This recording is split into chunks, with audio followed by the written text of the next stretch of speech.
एक नवविवाहिता जोड़ा जिनकी अभी अभी हाल में शादी हुई थी, वो दोनों एक दिन एक देव स्थान के दर्शन करने का प्लानिंग बनाते हैं। अगली सुबह दोनों लड़का और लड़की उस देव स्थान की तरफ चल जाते हैं और जाकर वहां पर दर्शन करते हैं। दर्शन करने के बाद में वो दोनों देखते हैं कि उस स्थान के चारों तरफ बहुत ही खूबसूरत दृश्य, बहुत ही खूबसूरत जगह है। तो उन्होंने सोचा कि क्यों ना इसी जगह पर थोड़ी देर आराम किया जाए, समय बिताया जाए। वो लड़का लड़की दोनों वहाँ से थोड़ी दूर चलकर एक चट्टान पर यानी एक पत्थर पर बैठ जाते हैं और वहाँ पर अपनी बातें करना शुरू कर देते हैं। थोड़ी ही देर हुई थी कि वहाँ पर 5 लड़के आते हैं। वो आकर इनको घेर लेते हैं। घेरने के बाद में वो पांचों इनके साथ में बदतमीजी करना शुरू कर देते हैं। जब ये लोग उनका विरोध करते हैं तो वो इनके साथ मारपीट करने लगते हैं। मारपीट करने के बाद में लड़के को पकड़ लिया जाता है। इसके बाद में 2 लड़कों ने मिलकर उस लड़की को भी पकड़ लिया, यानी कि पति और पत्नी दोनों को पकड़ लिया। इसके बाद में इनके मोबाइल भी छीन लिए जाते हैं। मोबाइल छीनने के बाद में इनके साथ में पिटाई की जाती है और इसके बाद में 2 लड़के मिलकर उस लड़की के साथ, यानी कि जो लड़के की पत्नी थी, उसके कपड़े उतारना शुरू कर देते हैं और उसके साथ में फिर वो गैंगरेप करना शुरू कर देते हैं। जब ये गैंगरेप कर रहे थे तब एक लड़का इनका वीडियो भी बना रहा था और साथ में धमकी दे रहा था कि अगर तुमने चिल्लाने की कोशिश की तो तुमको जान से मार दिया जाएगा। लड़के के सामने ही 2 दरिंदों ने उसकी पत्नी के साथ में गलत काम किया था और लड़का बेबस खड़ा देख रहा था। जब दोनों का दिल भर गया तो इन्होंने अपने दोस्तों को फ़ोन किया और फ़ोन करके 3 लोगों को और बुला लिया। इसके बाद में फिर 5 लोगों ने मिलकर उस लड़की के साथ में गैंगरेप की वारदात को अंजाम दिया और साथ में पिटाई भी की। किसी तरह से ये लड़का लड़की उनकी चुंगल से निकल के भागे और भाग करके ये सीधे अपने घर पहुंच गए। इसके बाद में फिर उन्होंने पुलिस को कंप्लेन की, यानी एफआईआर दर्ज कराई। इसके बाद में फिर कहीं उस लड़कों तक पुलिस पहुंची। आखिर कहां घटी ये घटना और कैसे इस मामले का खुलासा हुआ, आइए इस कहानी में आपको सिलसिलेवार बताते हैं। नमस्कार दोस्तों, मेरा नाम है सुशील कुमार और आप देख रहे हैं कहानी जनता की। दोस्तों, अगर आपको क्राइम से जुड़ी हुई कहानियां देखना और सुनना पसंद है तो आप हमारे इस चैनल कहानी जनता की को जरूर सब्सक्राइब करें। आपको इस चैनल पर नई नई और सच्ची कहानियां सुनने को मिलती रहेंगी। दोस्तों, ये कहानी है मध्य प्रदेश की रीवा जिले की। यहाँ पर एक थाना है गूढ़ और इसी थाने के अंतर्गत एक स्थान है भैरव बाबा की पहाड़ी।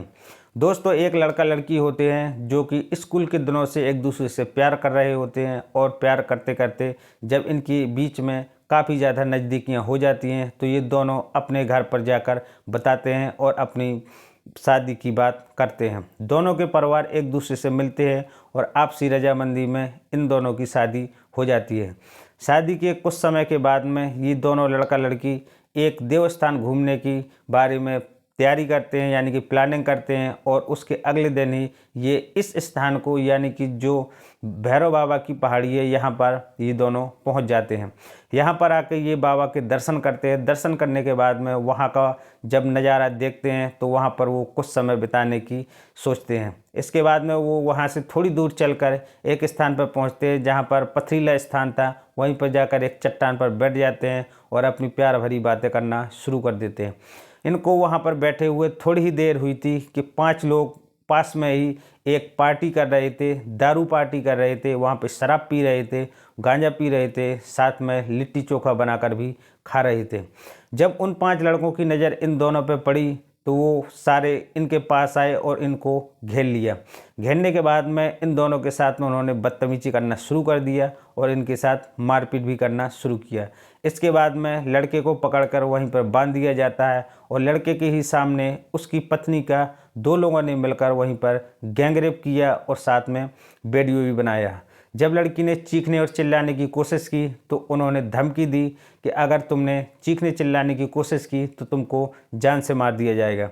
लड़की रोती रही, गिड़गिड़ाती रही, इनके सामने हाथ पैर जोड़ती रही, रहम की भीख मांगती रही, लेकिन ये दरिंदों को उन पर बिल्कुल भी रहम नहीं आया। लड़के ने भी पूरी कोशिश की, इनके सामने हाथ जोड़े, गिड़गिड़ाया और इनसे रहम की भीख मांग रहा था, छोड़ देने की अपील कर रहा था, लेकिन इन दरिंदों पर कोई भी असर नहीं हुआ और इन्होंने उन दोनों को बंधक बना के रखा। जब 2 लड़कों ने उस लड़की के साथ में बलात्कार किया, जब दोनों का मन भर गया तो इन्होंने फ़ोन करके अपने 3 दोस्तों को और बुला लिया। जब वो 3 दोस्त और आ गए तो फिर 5 लोगों ने मिलकर इस लड़की के साथ में फिर से वही गैंगरेप की वारदात को अंजाम दिया। लड़की चीखती चिल्लाती रही लेकिन वो दरिंदे नहीं माने जब तक कि 5 लोगों का मन नहीं भर गया, उनको संतुष्टि नहीं हो गई, तब तक उन लोगों ने इन दोनों को नहीं छोड़ा। लड़के की पिटाई की, लड़की की पिटाई की और साथ में इन दोनों के मोबाइल भी छीन लिए थे, जान से मारने की धमकी दे रहे थे और वीडियो वायरल करने की भी धमकी दे रहे थे।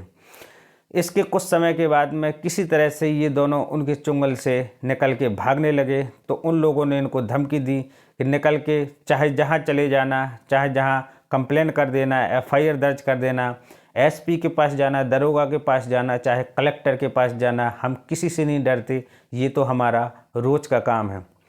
लड़का और लड़की किसी तरह से भागकर अपने घर पहुंच जाते हैं। घर पहुंचते ही वो जाकर सीधे अपने कमरे में बंद हो जाते हैं और अंदर की कुंडी लगा लेते हैं। दोनों रो रहे थे, एक दूसरे से नज़र नहीं मिला पा रहे थे क्योंकि उनके साथ इस तरह की हैवानियत जो हुई थी। घर वालों ने जब उनको देखा तो वो परेशान होने लगे कि आखिर बेटे और बहू के साथ क्या हुआ है। ये इतने खुश होकर यहाँ से गए थे लेकिन जब ये लौटे तो इन दोनों के चेहरे पर वो खुशी गायब मिली और ये दोनों काफ़ी उदास और परेशान लग रहे थे। ये घटना थी 21 अक्टूबर 2024 की। काफ़ी समय हो जाता है, घर वालों को ये लोग कुछ नहीं बताते। फिर पति अपनी पत्नी को भरोसा देता है, समझाता है कि तुम्हें डरने की ज़रूरत नहीं है, जो कुछ भी हुआ वो मेरे सामने हुआ और तुम्हारी मर्ज़ी से नहीं हुआ है, तुम्हारे साथ गलत हुआ है। जो कुछ भी होगा अब मैं तुम्हारा पूरा साथ दूंगा और तुम्हारा साथ बिल्कुल भी नहीं छोड़ूंगा। हम लोग कल पुलिस के पास चलेंगे और उनके खिलाफ़ एफआईआर दर्ज कराएंगे। तब जाकर पत्नी का थोड़ा सा दिल हल्का हुआ, यानी कि मन थोड़ा सा शांत हुआ और इसके बाद में फिर उसने यानी कि बहू ने अपने सास ससुर को, अपने घर वालों को उस दिन की पूरी घटना बताई। जैसे ही घर वालों ने अपने बेटे और बहू की इस तरह की बात सुनी तो उनके पैरों के नीचे से ज़मीन खिसक गई। वो सन्न रह गए, शॉक्ड रह गए कि आखिर ऐसे कैसे हो सकता है। अगली सुबह 22 अक्टूबर को ये लोग पुलिस स्टेशन गए और वहाँ पर जाके अपनी आपबीती सुनाई और कंप्लेन दर्ज कराई। पुलिस ने कंप्लेन तो दर्ज कर दी लेकिन उन्होंने कोई एक्शन नहीं लिया। एक्शन न लेने की वजह ये थी कि उसके अगले दिन 23 अक्टूबर को उसी इलाके में सीएम साहब को आना था और बड़े बड़े नेताओं को और मंत्रियों को आना था और बड़े बड़े कारोबारियों को आना था। इसीलिए पुलिस का सारा ध्यान उस तरफ था, इसीलिए उन्होंने इस केस पर अभी कोई भी कार्रवाई नहीं की। इसके 2 दिन के बाद में 24 तारीख को पुलिस ने इसकी जांच पड़ताल शुरू की क्योंकि ये बात काफ़ी हाईलाइट हो चुकी थी और साथ में मीडिया में भी आ चुकी थी, अखबार में निकल चुकी थी। इसीलिए पुलिस पर काफ़ी ज़्यादा दबाव बढ़ गया और उन्होंने इस केस को फिर गंभीरता से लेना शुरू कर दिया। पुलिस ने उस जगह पर भी जाकर देखा जहां पर यह घटना घटी थी, वहां पर इन्होंने कुछ सैंपल भी लिए, कुछ वहां पर सबूत इकट्ठे किए। इसके बाद में फिर कुछ लड़कों को गिरफ्तार भी किया। लड़कों से पूछताछ की तो लड़कों ने हाथ जोड़ने लगे लड़के और बताने लगे कि हम लोग तो मजदूर लोग हैं, हमने तो ऐसा कुछ नहीं किया, हमको तो फंसाया जा रहा है। पुलिस भी इन लोगों की बात मान चुकी थी लेकिन उसी 24 अक्टूबर के दिन एक वीडियो वायरल हुआ जिसमें 5-6 लड़के एक पार्टी करते दिख रहे हैं, जिसमें शराब पी रहे हैं, गांजा पी रहे हैं, लिट्टी चोखा खा रहे हैं और साथ में भद्दी भद्दी गालियां भी दे रहे हैं। जब पुलिस ने वो वीडियो देखा तो पुलिस ने फिर 8 लोगों को गिरफ्तार किया जिनसे फिर कड़ाई से पूछताछ की। जब उनसे सख्ती से पूछताछ की गई तो फिर उन्होंने अपना जुर्म कबूला और एक ऐसी कहानी सुनाई कि पुलिस ने भी सुनी तो वो भी हैरान रह गई।